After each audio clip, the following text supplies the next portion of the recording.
jarak Nabi Isa kepada Nabi Muhammad itu 560 tahun lebih.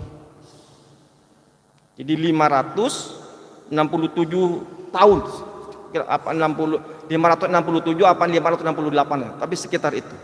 Nanti Bapak Ibu bisa dicek di buku-buku sejarah. Nah, banyak orang-orang Yahudi dan Nasrani ketika dilihat dari proses penciptaan Nabi Isa yang tanpa Bapa, ini berimplikasi pada keyakinan mereka yang tetap kekeh secara kausalitas tadi. Orang Yahudi umpamanya mengatakan bahwa Isa itu anak zina. Orang Nasrani pada masa Rasulullah itu ada 3 kelompok, terutama di Najran. Ada yang mengatakan Isa itu Allah itu sendiri, ada yang mengatakan bahwa Nabi Isa itu adalah anak Tuhan, yang ketiga adalah Tritunggal itu. Jadi begini Bapak Ibu, keyakinan orang Nasrani terhadap Nabi Isa yang dianggap anak Tuhan dan munculnya konsep Trinitas itu ternyata ada sejak masa Nabi. Sejak masa Nabi. Nanti akan saya sampaikan hadis dari Bukhari dan dalam sejarah At-Tabari pernyataan Ibnu Abbas tentang persoalan-persoalan seperti itu. Makanya di sini inna mithla Isa indallahi kamathali Adam khalaqahu min turabin tsumma qala lahu kun fayakun. Misal penciptaan Isa di hadapan Allah itu seperti Allah menciptakan Nabi Adam dari tanah. Kemudian Allah berfirman, kun fayakun. Kun fayakun, maka kemudian ada. Sama juga pada Isa. Ya. Al-haqqu mir rabbika fala takum minal mumtarin. Cerita-cerita yang ada dalam Al-Qur'an tentang Nabi Isa itu benar kata Rasul, kata Allah Subhanahu wa taala, ya. Benar. Jangan engkau termasuk orang-orang yang ragu. Faman hajjaka fi ba'da ma hajjaka minal ilmi faqul ta'alu natu abna'ana wa abna'akum wa nisa'ana wa nisa'akum. Ini ayat semua Bapak, ada latar belakangnya, ada asbabul nuzulnya. Sewaktu-waktu Rasulullah itu kedatangan orang-orang Nasrani yang sejarawan mengatakan 3 kelompok. Saya lupa namanya, tapi itu cuma versi. Dia bertanya tentang Isa. Wahai Abul Qasim, jadi Nabi Muhammad dulu terkenal Abul Qasim, namanya Abul Qasim. Nabi Isa itu siapa? Kata orang Nasrani Najran. Rasulullah menjawab, Abdullah wa Nabiullah wa Rasulullah. Terus orang Nasrani itu bilang, loh, terus bapaknya siapa? Duh, Rasulullah itu tidak bisa jawab waktu itu. Dia berenung, kemudian berapa lama turun ayat ini. Apa yang diperintahkan oleh Allah Subhanahu wa taala? Ayat berikutnya ini, siapa yang membantumu tentang kisah Isa sesudah tentang ilmu, maka katakanlah kepada marilah kita memanggil anak-anak kami dan anak-anak kalian, istri-istri kami dan istri kalian, diri kami dan diri kalian, kemudian marilah kita bermubahalah kepada Allah dan kita minta supaya laknat Allah ditimpakan kepada orang-orang yang dusta. Oleh Rasulullah, orang-orang dari Najran itu dianggap mubalah. Oke, kata Rasulullah, sekarang kalian panggil anak-anakmu, keluargamu, saya juga begitu, nanti membalas siapa yang benar. Yang salah biar dilaknat oleh Allah Subhanahu wa taala. Dan orang-orang Nasrani Najran mulai ragu. Akhirnya apa kata mereka? Wahai Muhammad, kasih waktu saya mau musyawarah dulu dengan keluargaku, dengan kelompokku. Maka ketika mereka bermusyawarah, hampir semuanya tidak sepakat. Jangan, karena kami khawatir jangan-jangan Muhammad itu nabi betul. Kalau nabi betul, kami pasti celaka, kita pasti celaka, kata dia. Oke, kalau begitu kemudian datang utusan Muhammad, tidak jadi. Terus tidak jadi mubalah. Tolong kirimkan aku 1 orang untuk menjelaskan persoalan-persoalan kami, kata dia.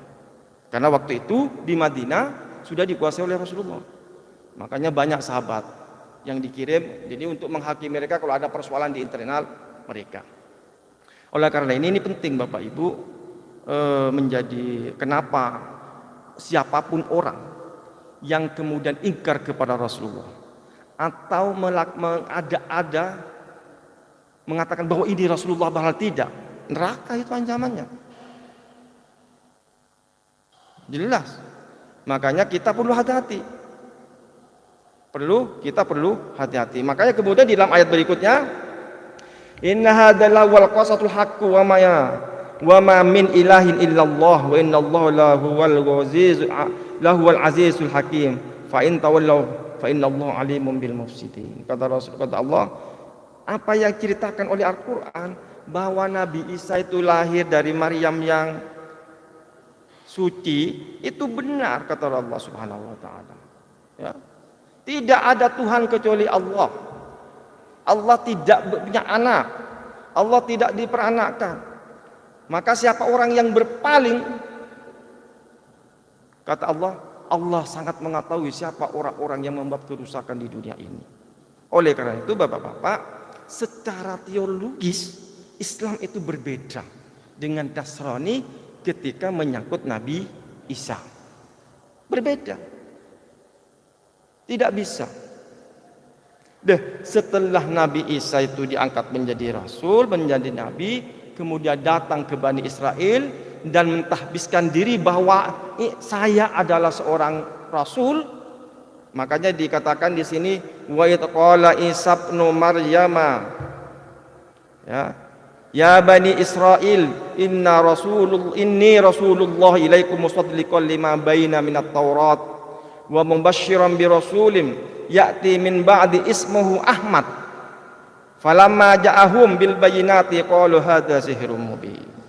Maka ketika Nabi Isa itu sudah ditetapkan melalui mereka bahwa dia seorang nabi dan rasul, dia kemudian datang kepada Bani Israel.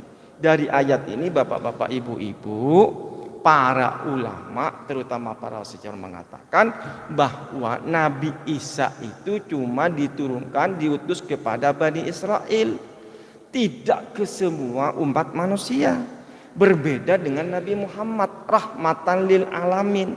Kalau Nabi Muhammad itu diutus oleh Allah kepada seluruh umat manusia, mau Bani Israel, mau orang Eropa, mau mana orang Indonesia, semuanya. Tetapi kalau Nabi Isa, kalau kita berpedoman pada surat As-Saff ayat 6 itu, bahwa Nabi Isa itu cuma diutus kepada Bani Israel. Ya. Di Israel, musaddiqan lima baina yadayya minat Taurat. Dia membenarkan kitab-kitab sebelumnya. Dia memberi kabar gembira tentang Rasul, bahwa besok setelahku, kata Nabi Isa, akan ada seorang yang namanya Ahmad. Ya. Nama lain dari Nabi Muhammad. Saya baca itu Bapak Ibu dalam sejarah, ternyata Nabi Muhammad punya banyak nama, tapi yang terkenal memang cuma Muhammad dan Ahmad. Ada nama-nama lain. Ingatlah ketika Isa ibnu Maryam berkata, hai Bani Israel, sungguhnya aku adalah utusan Allah kepadamu, membenarkan kitab sebelumku yaitu Taurat, dan memberi kabar gembira dengan datangnya seorang Rasul yang akan datang sesudahku yang namanya Ahmad atau Muhammad. Maka tatkala Rasul itu datang kepada mereka dengan membawa bukti-bukti yang nyata, mereka berkata, ini adalah sihir yang nyata. Oleh karena itu Nabi Isa itu mendapat penolakan dari Bani Israel. Ini juga yang kemudian sejarah Nabi Isa menjadi kontroversi, tidak cuma di dalam umat Kristen tetapi di Islam. Contohnya begini Pak, Nabi Isa itu meninggal dengan disalib atau naik ke atas langit atau diangkat oleh Allah Subhanahu wa taala. Ya, ini mungkin. Jadi Nabi Isa itu dalam keyakinan umat Islam itu diangkat oleh Allah Subhanahu wa taala dan besok menjelang hari kiamat akan turun. Cuma siapa orang yang diserupakan oleh Allah, yang diserupakan Nabi Isa yang kemudian itu dibunuh dan disalib. Saya baca sejarah itu, makanya di umat Kristen itu kan ada salib, mohon maaf ini. Kan kemudian ada apa? Kayak duri itu loh. Itu ada dalam sejarah, memang ada dalam sejarah. Tapi versi mereka, bukan versi Islam.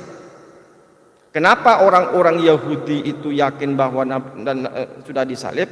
Karena ketika Nabi Isa disalib, di bawahnya ada katanya Siti Sayyidah Maryam yang menggunakan apa namanya ya, ikat kepalanya itu yang terdiri duri-duri itu. Itu kan sekarang digambarkan. Tapi Islam punya persepsi lain. Apa dasarnya? Hadis Rasulullah SAW. Bapak bisa nanti Ustadz bisa cek di Sejarah At-Tabari juz 2 ya, juz 3 kalau nggak keliru, atau di tafsir Ibnu Katsir atau di tafsir At-Tabari ada. Saya mau menggunakan dua versi Ibnu Abbas dan versinya Ibnu Katsir. Jadi saya punya rujukan yang jelas tentang Isa ini. Jadi contoh begini. Jadi kata Ibnu Abbas pernah bercerita. Cerita itu dari sahabat-sahabat sampai kepada Rasulullah. Jadi ketika orang-orang Yahudi menolak Nabi Isa dan mau membunuh Nabi Isa, kemudian itu bersembunyi di sebuah rumah dengan 12 muridnya yang terkenal Hawariyun. Meskipun arti Hawariyun ada dua di dalam bahasa Arab itu ya, tetapi kalau dalam konteks ini Hawariyun itu merujuk kepada murid-murid Nabi Isa yang 12, yang namanya Yudas, Filipus, Thomas, siapa banyak lah ya. Ada dua versi, ada dua cerita. Jadi ketika Nabi Isa itu diburu, dicari oleh orang Israel untuk dibunuh, dia sembunyi di sebuah rumah dengan semua muridnya. Dari sini ada dua versi. Kenapa orang-orang Yahudi bisa tahu Nabi Isa ada di kamar itu? Kalau orang-orang Nasrani dan orang-orang Yahudi mengatakan bahwa dari 12 muridnya itu ada yang berkhianat kepada Nabi Isa. Yang berkhianat Nabi Isa. Namanya siapa? Yudas. Namanya ya saya catat Yudas Iskariot. Tetapi Ibnu Katsir bicara lagi, beda lagi nanti ceritanya. Jadi kata Nabi Isa, wahai murid-muridku, di antara kalian sudah ada yang ingkar kepada aku, katanya kan. Ingkar kepadaku dan sudah berkhianat kepadaku. Nabi Isa sudah merasa bahwa Jibril sudah memberitahu bahwa Isa akan diangkat ke langit. Ayo, siapa dari murid-muridku, kata Nabi Isa, yang mau wajahnya diserupakan dengan aku, dan itu akan dibunuh orang Yahudi karena mengira itu aku, tapi besok di surga bersamaku. Kemudian ada anak muridnya Nabi Isa itu yang paling muda, ngacung. Saya Nabi Isa, saya guru. Duduk. Nabi Isa sampai 3 kali. Ternyata anak itu terus yang berdiri. Oke, kalau begitu kamu. Setelah itu Nabi Isa diangkat ke langit. Kemudian orang Yahudi datang, muridnya itu tadi yang dibunuh. Di dalam sejarah ternyata murid ini adalah Yudas namanya. Jadi ada satu sisi Yudas dianggap pengkhianat, satu sisi dianggap pembela. Yang mana yang benar? Yang mana yang benar? Termasuk di dalam sejarah, mohon maaf, saudara-saudara kita yang Kristen itu begitu. Makanya orang Kristen percaya betul bahwa yang dibunuh itu Nabi Isa, bukan muridnya. Yahudi juga bisa. Tetapi Allah Subhanahu wa taala ya, Al-Qur'an punya pandangan yang lain. Ya, ketika Rasulullah nyapa. Makanya di sini dalam surat saya kutip An-Nisa 157 sampai 58, wa qaulihim inna qatalnal masiha Isa ibn Maryam Rasulullah wa ma qataluhu wa ma salabuhu walakin syubbiha lahum wa innal ladzina ikhtalafu fi la fi syakkin mubin ma lahum bi ilmun illa ibtiba'a dhanna wa ma qataluhu yaqina barra'allahu ilaihi wa kana Allahu azizan hakima. Arti bebas dari ayat ini kata Allah Subhanahu wa taala, mereka berkata bahwa Nabi Isa Al-Masih Isa bin Maryam itu Rasul Allah yang telah dibunuh dan disalib.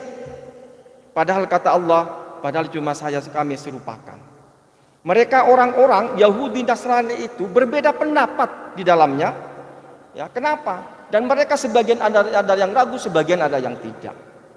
Mengapa? Karena mereka tidak tahu peristiwa yang sebenarnya. Dia hanya mengikuti perkiraan-perkiraan mereka, persangkaan mereka. Bahkan yang benar ada rafa'ahullahu ilaihi. Allah mengangkat Nabi Isa. Sudah. Versinya tafsir Ibnu Katsir ketika menafsirkan ayat ini berbeda sedikit. Bahwa kata Ibnu Katsir itu kalau dilihat dari ayat ini di dalam surat Al-Imran, falamma ahassa Isa minhumul kufra qala man ansari ilallah qala hawariyuna nahnu ansarullah amanna billahi wasyhad bin nasi muslimin. Jadi Rasul Isa ini berdasarkan hadis dari Bukhari di kitab Al-Bidayah An-Nihayah, tafsir syarah dari kitab hadis Bukhari Muslim yang ditulis oleh Ibnu Hajar Al-Asqalani. Bapak Ibu bisa cek. Saya mau mengutip tapi dengan bahasa bebasnya. Ya. Jadi ketika Nabi Isa sudah dikejar-kejar terus, dia berwasiat. Sama ceritanya. Sama cerita Daud, tapi Yudas itu tidak dianggap pengkhianat, tapi dianggap pembela. Makanya kalau berdasarkan ayat ini, bagaimana mungkin murid-muridnya dari yang 12 itu salah satu ada yang berkhianat? Sebab ketika Nabi Isa berkata, kalau saya nanti sudah tidak ada, siapa yang melanjutkan perjuangan? Kata mereka semua, kami, wahai Nabi Isa. Saya yang akan menolong Allah. Amanna billah wasyhad bin nasi muslimin. Dan saksikan kami adalah orang-orang muslim. Dari sinilah kemudian memang muncul dua versi. Mengatakan Yudas muridnya itu pengkhianat, tapi dalam versi yang lain mengatakan justru dia yang punya jasa besar. Karena dia sudah memberanikan diri, wajahnya diserupakan dengan Nabi Isa. Ya. Makanya cuma ini kemudian besok konon Nabi Isa itu di dalam Islam akan turun lagi. Nah, Nabi Isa itu Bapak Ibu menurut tafsir Ibnu Katsir ketika diangkat ke langit itu kan umur 33 tahun. Besok akan turun ke bumi untuk menjelaskan semua persoalan-persoalan termasuk menghadapi orang-orang ingkar seperti Yahudi Nasrani itu cuma 40. Jadi 33 tambah 7. Jadi sekitar 7 tahun lah. Setelah itu kiamat. Nah, tapi mudah-mudahan saya tidak tahu tanda-tanda kiamat itu sudah ada apa tidak. Kalau belum ada ya, kalau berdasarkan hadis Rasulullah Shallallahu Alaihi Wasallam, jadi Rasulullah pernah berkata, kata Rasulullah, aku sangat mencintai negeriku Mekah. Dulu negeri ini adalah negeri yang makmur, yang subur. Di bawahnya mengalir sungai-sungai, di atasnya tumbuh bermacam pohon dan buah-buahan. Dan kiamat tidak akan datang kecuali, kata dia, negeriku ini sudah subur, di bawahnya mengalir sungai-sungai, di atasnya muncul bermacam pohon dan buah-buahan. Nah, pertanyaan saya, Mekah Madinah sudah subur belum? Nah, kalau sudah berarti dekat, tapi kalau belum, ya masih lama. Tapi urusan kebaikan jangan nunggu kiamat, karena umur kita tidak tahu siapa di antara kita yang menghadap Allah Subhanahu wa taala. Yang kedua, yang selanjutnya, masih ada waktunya enggak? Ada satu sebenarnya Pak, karena ini kan begini, bentar lagi kan Desember. Umat Islam itu biasanya rame ketika boleh enggak mengucapkan selamat Natal itu ya, itu pasti ribut, tiap tahun muncul itu. Di dalam sejarah Kristen itu sendiri, persoalan Nabi itu diangkat ke tanggal lahir tanggal 25, itu dianggap tidak masuk akal. Karena kalau dalam Injil itu kan musim dingin, padahal di ketika Isa lahir itu lagi musim panas, itu pertama. Yang kedua, tanggal 25 dalam sejarah itu, sejarah Armenia, Romawi, itu kan adalah pesta orang-orang pagan. Apa orang pagan itu apa namanya? Dan semacam lah. Tetapi ada banyak, ada apa ya? Saya mencari beberapa alasan karena di dalam Al-Quran hadis tidak ada secara tegas mengucapkan selamat hari Natal, namanya, diharamkan atau dianjurkan, nggak ada. Dilarang apa boleh, nggak ada. Semua ulama-ulama itu berangkat dari umumul nas yang umum, hadis-hadis yang umum. Maka itu terserah Bapak Ibu. Tapi kalau kita merujuk kepada hasil keputusan Majelis Tarjih tahun 2021-22, karena ini masih belum jelas, sebaiknya hati-hati dan dianjurkan untuk tidak melakukan. Nah, itu.